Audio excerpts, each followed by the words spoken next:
মঙ্গল শাখা, আর বৃন্দাবনে আরেকজন ছিল বটু মঙ্গল, একজন ব্রাহ্মণের ছিল।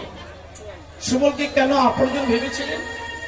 রাধারানীর বদন যে বর্ণ বিকৃতি, আমার সুবলে বর্ণ বিকৃতি একই রকম।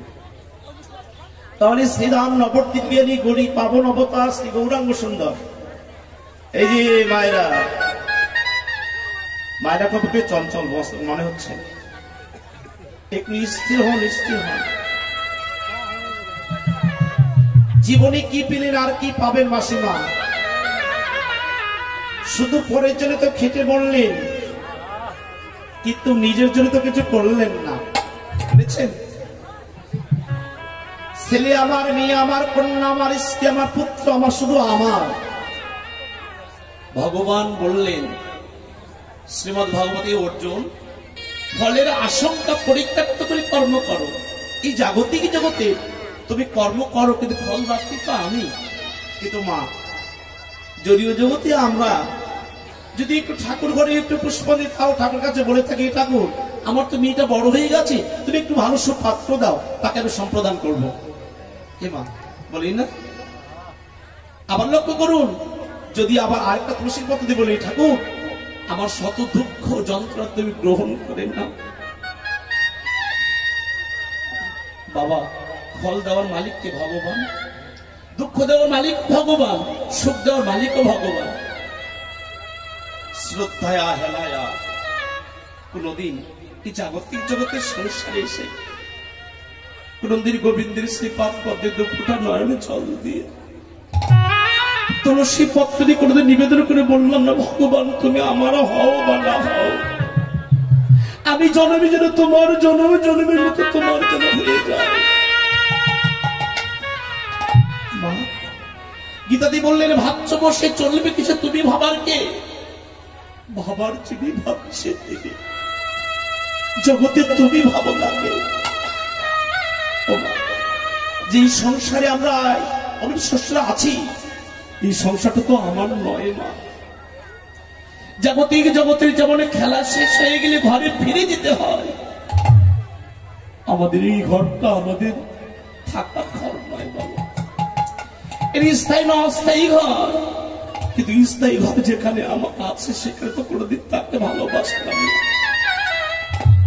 যাদের জন্য যাদের জন্য আমার বলে যাদের জন্য আজকে সর্বকিছু করলাম, জগতে তো আমার কেউ হলো না।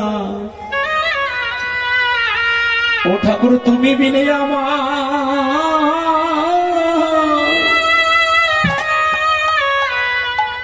বলে আমার কে বা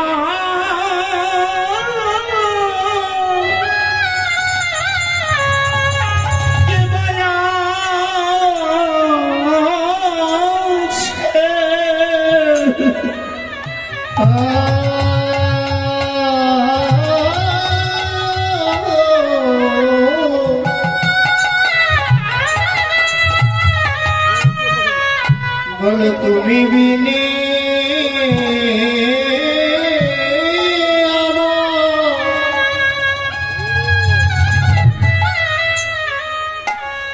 আমার কে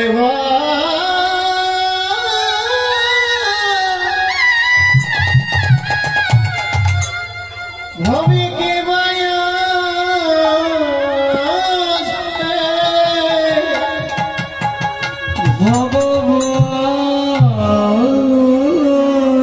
কে দেখো তুমি বিনে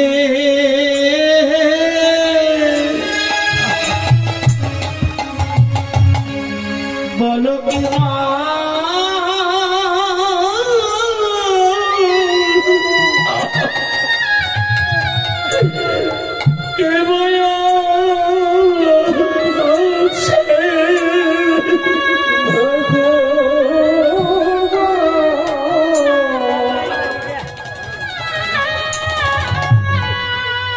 জগতে তুমি বিদায়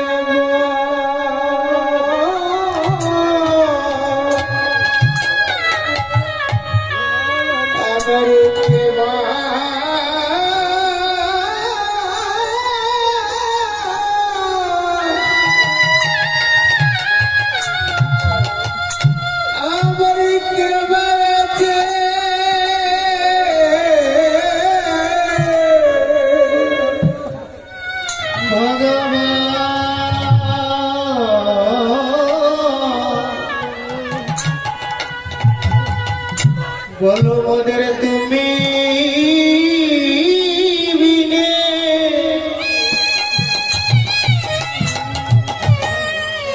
বলো মোদের কেবা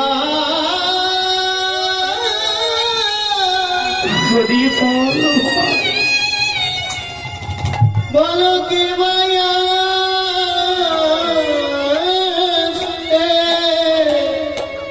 ওরে তুমি শুধু আমার ওরে হওয়া না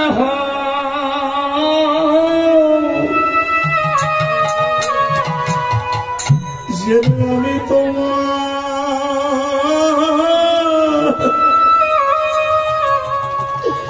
ওরে হলাম বলে তুমি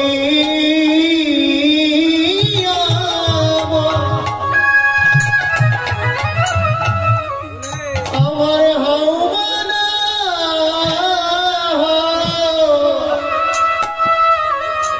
গৌরে আমি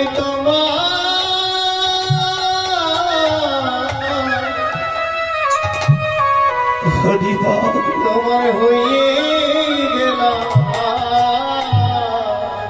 ওই আমি কত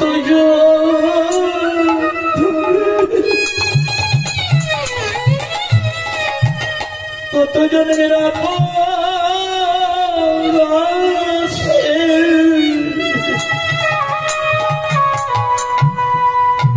আরে আমি তোমার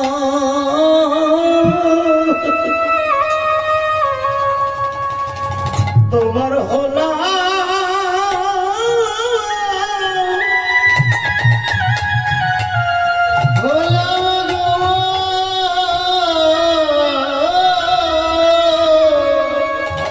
কত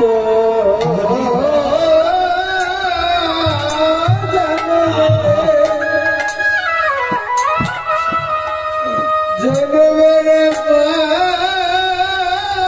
পাগতি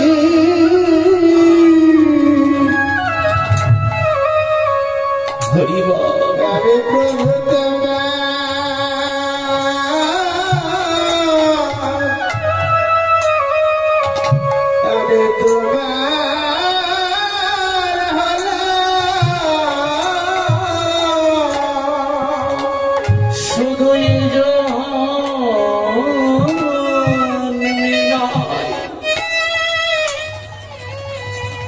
ওই জনমে সনমে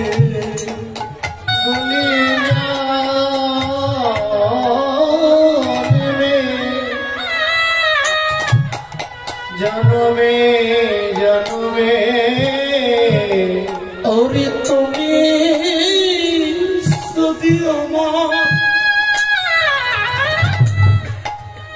ওরে হওয়া না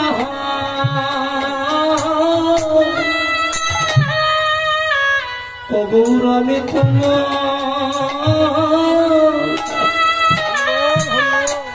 ওরে হলাম বলি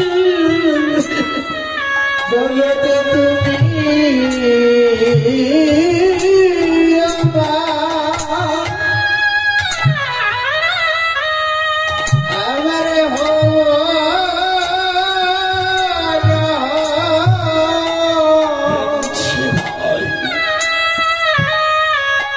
প্রভু আমি তোমার হয়ে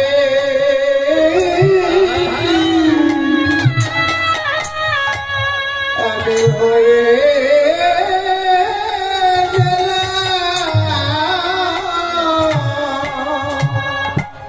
জগতে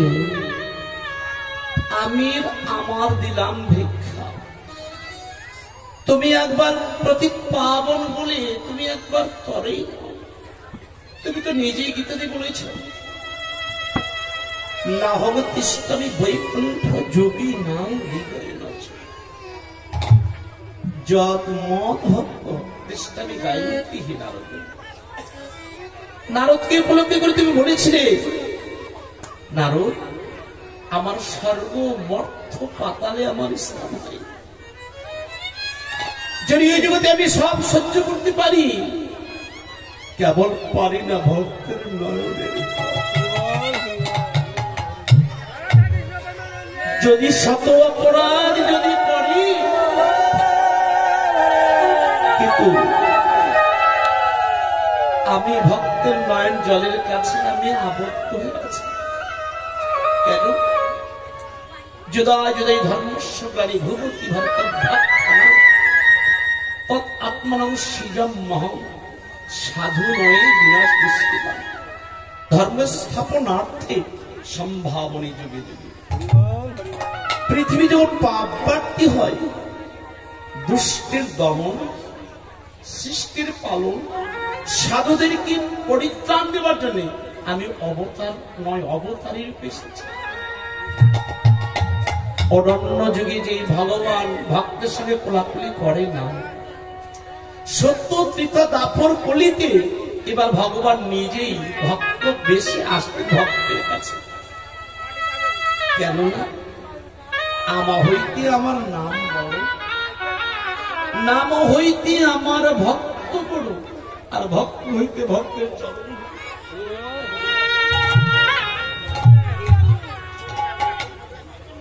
কলি পাবন, কলি পাবন অবতার শ্রী গৌরাঙ্গ সুন্দর দুইটি দেহই এক হলে ঠিক মধ্যাহ্নকালে সরধনী গঙ্গার কুলে একটি অভিনব ভাবের ভাবনায় আস্বাদন করলেন লীলা।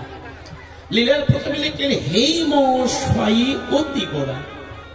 ও বাবা, গৌরকে হেম শব্দের অর্থ যারা বাংলা সাহিত্যিক অভিধান দেখেছেন, যারা ডিকশনারি নিত্যদিন পড়ে, লক্ষ্য করুন হেম আর হেম,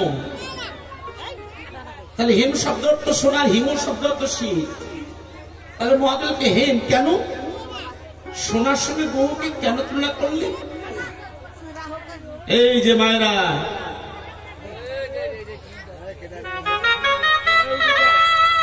তাহলে সোনার সঙ্গে কেন তুলনা করলে একটু বুঝতে হবে। আগে আমাদের আগে মেমোরিতে কাজ করতে হবে, তাহলে হবে না।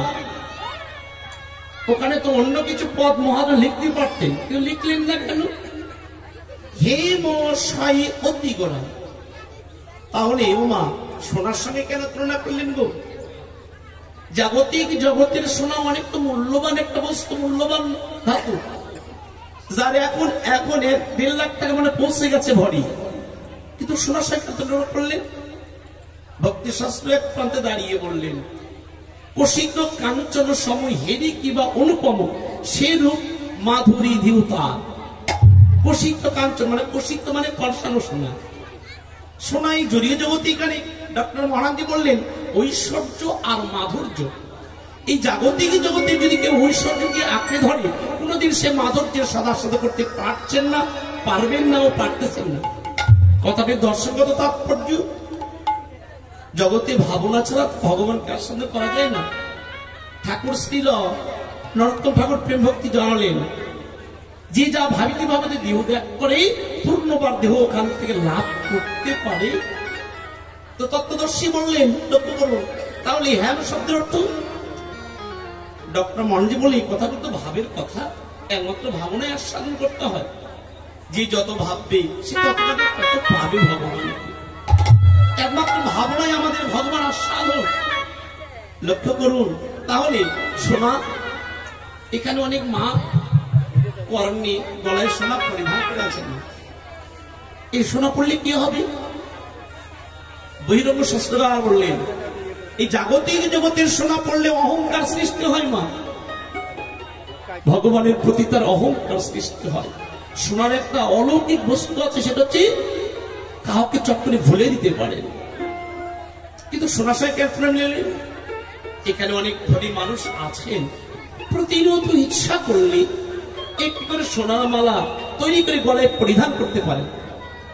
কিন্তু যতপতি সোনা কতদিন থাকবে মা, কতদিন থাকে? এমন একদিন এই সোনা আর থাকে না মা। জাগতিক জগতে দেহ থেকে যখন প্রাণ বিয়ে হয়ে যাবে, পাশে কোনো বৌমা, কোনো মেয়ে এই সোনাটুকু নেওয়ার জন্য অপেক্ষা করবে গো। যখন নেওয়া শেষ হয়ে যায়, তার ভালোবাসা বিদায় হয়ে যায়। কিন্তু সোনা এই জাগতিক জগতের সোনা মা নিয়ে যেতে পারবেন? যে সোনা গলায় পরিধান করেছেন পারবেন না। তবে তত্ত্বদর্শীগণ বললেন এই সোনাটি কেমন? এই সোনা যখন আগুনে দেওয়া হয় কি সোনা কি গলে যায়? কোন স্বর্ণকার যদি এই সোনাকে আগুনে দেয়, আগুনের বর্ণকে বিকৃতি ঘটে, স্বর্ণ বর্ণ ত্যাগ করে পৃত বর্ণ আশ্রয় গ্রহণ করে, কিন্তু সোনা গলে না। সোনা গলে কেমন করে? তত্ত্বদর্শী করলেন হ্যাঁ গো, সোনাও গলে কখন? জাগতিক জগতের সোনা যদি, ওই সোনা যদি আগুনে যদি দেওয়া যায়, ওই সোনা তো গলে না। ভজন কৃষ্ণা বললেন গো এই জাগতিক জগতের সোনাও গলে যায়, যুক্তি সোহাগা রূপ যদি বস্তু যদি একেবারে যদি পায়, ওই সোনাও তো গলে যায়। তো মহাদেব বলে তাহলে গৌর সোনা কি বলে না গো? জাগতিক জগতের সোনা যদি গলে যায় আমার গৌর সোনা বলে? হ্যাঁ গো, গৌর সোনা গলে যায়, যেন গলি যায়, গলি যায় সোনা, যেন গলি যায়, গলি যায়।